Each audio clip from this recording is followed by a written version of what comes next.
Hi, everybody.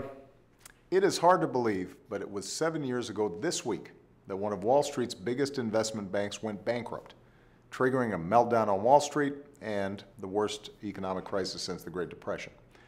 And in the months that followed, millions of Americans lost their jobs, their homes, and the savings they'd worked so hard to build. Today is a different story.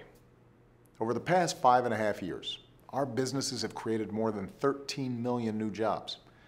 The unemployment rate is lower than it's been in over 7 years. Manufacturing is growing. Housing is bouncing back. We've reduced our deficits by 2/3, and 16 million more Americans now know the security of health insurance. This is your progress. It's because of your hard work and sacrifice that America's come back from crisis faster than almost every other advanced nation on earth. We remain the safest, strongest bet in the world.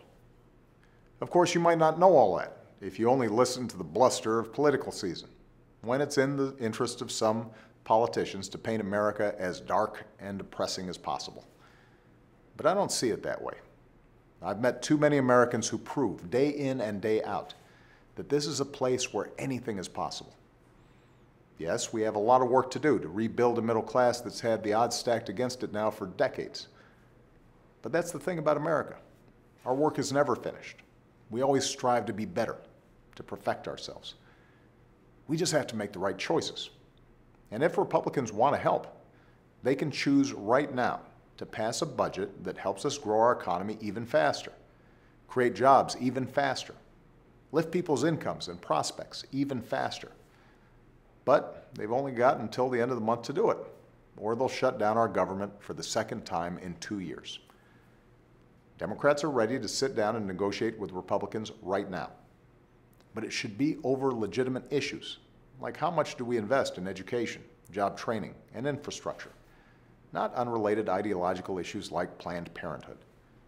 We need to set our sights higher than that. We need to reverse harmful cuts to middle-class economic priorities, close loopholes that benefit only a fortunate few at the top, and invest more in the things that help our entire economy grow. There is nothing principled about the idea of another government shutdown. There's nothing patriotic about denying the progress you've worked so hard to make. America is great right now, not because of our government or our wealth or our power, but because of everyone who works hard every day to move this country forward. Now Congress needs to work as hard as you do. Thanks, and have a great weekend.